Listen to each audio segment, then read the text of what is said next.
Genesis chapter 35. God said to Jacob, "Arise, go up to Bethel and dwell there. Make an altar there to the God who appeared to you when you fled from your brother Esau." So Jacob said to his household and all who were with him, "Put away the foreign gods that are among you, and purify yourselves and change your garments. Then let us arise and go up to Bethel, so that I may make there an altar to God who answered me in the day of my distress, and has been with me wherever I have gone." So they gave to Jacob all the foreign gods that they had, and the rings that were in their ears. Jacob hid them under the terebinth tree that was near Shechem. And as they journeyed, a terror from God fell upon the cities that were around them, so that they did not pursue the sons of Jacob. And Jacob came to Luz, that is Bethel, which is in the land of Canaan, he and all the people who were with him. And there he built an altar and called the place El Bethel, because there God had revealed himself to him when he fled from his brother. And Deborah, Rebekah's nurse, died, and she was buried under an oak below Bethel. He called its name Alon Bakut. God appeared to Jacob again when he came from Padan Aram and blessed him. And God said to him, "Your name is Jacob. No longer your name is be called Jacob, but Israel shall be your name." So he called his name Israel. And God said to him, "I am God Almighty. Be fruitful and multiply. A nation and a company of nations shall come from you, and kings shall come from your own body. The land that I gave to Abraham and Isaac I will give to you, and I will give the land to your offspring after you." Then God went up from him in the place where he had spoken with him, and Jacob set a pillar in the place where he had spoken with him, a pillar of stone. He poured out a drink offering on it and poured oil on it. So Jacob called the name of the place where God had spoken with him Bethel. Then he journeyed from Bethel. When they were still some distance from Ephrath, Rachel went into labor, and she had hard labor. And when her labor was at its hardest, the midwife said to her, "Do not fear, for you have another son." And as her soul was departing, for she was dying, she called his name Ben-Oni, but his father called him Benjamin. So Rachel died, and she was buried on the way to Ephrath, that is Bethlehem. And Jacob set up a pillar over her tomb. It is the pillar of Rachel's tomb, which is there to this day. Israel journeyed on and pitched his tent beyond the tower of Edar. While Israel lived in that land, Reuben went and laid with Bilhah, his father's concubine, and Israel heard of it. Now the sons of Jacob were 12. The sons of Leah, Reuben, Jacob's firstborn, Simeon, Levi, Judah, Issachar, and Jebulun. The sons of Rachel, Joseph, and Benjamin. The sons of Bilhah, Rachel's servant, Dan and Naphtali. The sons of Zilpah, Levi's servant, Gad, and Asher.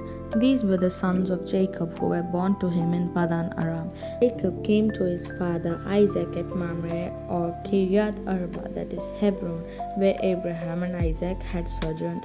Now the days of Isaac were 180 years, and Isaac breathed his last, and he died and was gathered to his people, old and full of days, and his sons Esau and Jacob buried him. Genesis chapter 36. These are the generations of Esau, that is Edom. Esau took his wives from the Canaanites: Ada, the daughter of Elon the Hittite; Oholibamah, the daughter of Anna, the daughter of Zibeon the Hivite; and Basmat, Ishmael's daughter, and the sister of Nebaioth, and Ada, both to Esau. Eliphaz, Basmat, bore Ruel, and Oholibamah bore Jeush, Jalam, and Korah. These are the sons of Esau who were born to him in the land of Canaan. Then Esau took his wives, his sons, his daughters, and all the members of his household, his livestock, all his beasts, and all his property that he had acquired in the land of Canaan. He went into a land away from his brother Jacob. for their possessions were too great for them to dwell together. The land of their sojournings could not support them because of their livestock. So Esau settled in the hill country of Seir. Esau is Edom. These are the generations of Esau, the father of Edomites, in the hill country of Seir. These are the names of Esau's sons: Eliphaz the son of Ada, the wife of Esau; Ruel the son of Basmat, the wife of Esau. The sons of Eliphaz were Teman, Omar, Jepho, Gatam, and Kenaz. Timnah was a concubine of Eliphaz, Esau's son. She bore Amalek to Eliphaz. These are the sons of Ada, Esau's wife. These are the sons of Reuel, Nahat, Zerah, Shammah, and Mizzah. These are the sons of Basmat, Esau's wife. These are the sons of Oholibamah, the daughter of Anna, the daughter of Zibeon, Esau's wife, and she bore to Esau Joash, Dalam, and Korah. These are the chiefs of the sons of Esau, the son of Eliphaz, the first one of Esau, the chiefs Teman, Omar, Jepho, and Kenaz, Korah, Gatam, and Amalek. These are the chiefs of Eliphaz in the land of the Edom. These are the sons of Ada. These are the sons of Ruel, Esau's sons, the chief Nahat, Zerah, Shammah, and Mizzah. These are the chiefs of Ruel in the land of Edom. These are the sons of Basmat, Esau's wife. These are the sons of Oholibamah, Esau's wife, the chiefs Jeshu, Dalam, and Korah. These are the chief born Oholibamah, the daughter of Anna, Esau's wife. These are the sons of Esau, that is Edom, and these are the chiefs. These are the sons of Seir, the Horite, the inhabitants of the land, Lotan, Shobal, Gibeon, and Anna, Jishon, Ezer, and Dishan. These are the chiefs of the Horites, the sons of Seir, in the land of Edom. The sons of Lotan were Hori and Hamam, and Lotan's sister was Timnah. These are the sons of Shobal, Alvan, Mahanath, Ebal, Siphon, and Onan. These are the sons of Gibeon, Anna, Aina, and this is Aina, who found the hot springs in the wilderness as he pastured the donkeys of Gibeon his father. These are the children of Anna, Dishon, and Oholibamah, the daughter of Anna. These are the sons of Dishon, Hemdan, Eshban, Itran, and Cheran. These are the sons of Ezra, Bilhan, Zavan, and Akan. These are the sons of Dishan, Uz, and Aran. These are the chiefs of the Horites, the chiefs Lotan, Shobal, Gibeon, and Anna, Dishon, Ezer, and Dishan. These are the chiefs of the Horites, chief by chief, in the land of Seir. These are the kings who reigned in the land of Edom before any king reigned over Israel. Bela, the sons of Beor, reigned in Edom, the name of his city being Dinhaba. Bela died, and Joab, the son of Zerah of Borsa, reigned in his place. Joab died, and Husham of the land of the Timnites reigned in his place. Husham died, and Hadad, the son of Bedad, who defeated Midian in the country of Moab, reigned in his place, the name of his city being Avith. Hadad died, and Samlah of Masrekah reigned in his place. Samlah died. The Shaul of Rehoboth on Euphrates reigned on his place. Shaul died, and Baal-Hanan, the son of Akbor, reigned in his place. Baal-Hanan, the son of Akbor, died, and Hadar reigned in his place, the name of his city being Pau. His wife's name was Mehtabal, the daughter of Matred, daughter of Mahazah. These are the names of the chiefs of Esau according to their clans and their dwellings, placed by their names: the chiefs Timnah, Alva, Jephthah, Oholibamah, Alha, Pinon, Kenaz, Tema, Mizbar, Magdail, and Iram. These are the chiefs of Edom, that is Esau, the father of Edom, according to their dwelling places, in the land of their possession. Genesis chapter 37. Jacob lived in the land of his father's sojournings, in the land of Canaan. These are the generations of Jacob. Joseph, being 17 years old, was pasturing the flock with his brothers. He was a boy with the sons of Bilhah and Zilpah, his father's wives, and Joseph brought a bad report of them to their father. Now Israel loved Joseph more than any other of his sons, because he was the son of his father's old age, and he made him a robe of many colors. But when his brothers saw that their father loved him more than all his brothers, they hated him and could not speak peacefully with him. Now Joseph had a dream, and when he told it to his brothers, they hated him even more.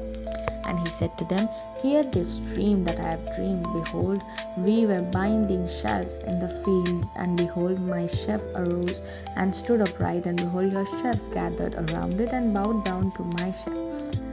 His brothers said to him, Are you indeed to reign over us, or are you indeed to rule over us? So they hated him even more for his dreams and for his words. Then he dreamed another dream and told it to his brothers and said, Behold, I have dreamed another dream. Behold, the sun and the moon and the 11 stars were before me, bowing down to me. But when he told this to his father and to his brothers, his father rebuked him and said to him, What is this dream that you have dreamed? Shall I and your mother and your brothers indeed come to bow ourselves to the ground before you? And his brothers were jealous of him, and his father kept the saying in the mind. Now his brothers went to the pasture, their father's flock near Shechem. And Israel said to Joseph, Are not your brothers pasturing the flock at Shechem? Come, I will send you to them. And he said to him, Here I am. So he said to him, Go now, see if it is well with your brothers and with the flock, and bring me word. So he sent him from the valley of Hebron, and he came to Shechem. And a man found him wandering in the fields, and the man asked him, What are you seeking? I am seeking my brothers. He said, Tell me please, where are they pasturing the flocks? The man said, They have gone away, for I have heard them saying, Let us go to Dothan. So Joseph went after his brothers and found them in Dothan. They saw him from afar, and before he came near to them, they conspired against him to kill him. They said to one another, Here comes the dreamer. Come now, let us kill him and throw him into one of the pits. Then we will say that a fierce animal has devoured him, and we will see what will become of his dreams. But when Reuben heard of it, he rescued him out of their hands, saying, Let us not take his life. And Reuben said to them, Shed no blood, throw him into this pit here in the wilderness, but do not lay a hand on him, that he might rescue him out of their hand and restore him to his father.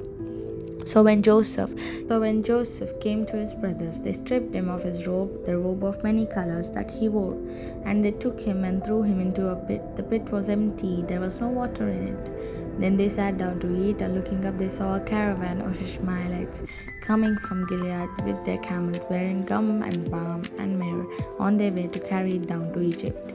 Then Judah said to his brothers, What profit is it if we kill our brother and conceal his blood? Come, let us sell him to the Ishmaelites, and let not our hand be upon him, for he is our brother, our own flesh. And his brothers listened to him. Then Midianite traders passed by, and they drew Joseph up and lifted him out of the pit and sold him to the Ishmaelites for 20 shekels of silver. They took Joseph to Egypt. When Reuben returned to the pit and saw that Joseph was not in the pit, he tore his clothes and returned to his brothers, saying, The boy is gone, and I, where shall I go? Then they took Joseph's robes and slaughtered a goat and dipped the robe in the blood. And they sent the robe of many colors and brought it to their father and said, This is what we have found. Please identify whether it is your son's robe or not. And he identified it and said, It is my son's robe. A fierce animal has devoured him. Joseph is without doubt torn to pieces. Then Jacob tore his garments and put sackcloth on his loins and mourned for his son many days. All his sons and all his daughters rose up to comfort him, but he refused to be comforted and said, No, I shall go down to Sheol to my son, mourning. Thus his father wept for him. Meanwhile, the Midianites had sold him in Egypt to Potiphar, an officer of Pharaoh, the captain of the guard.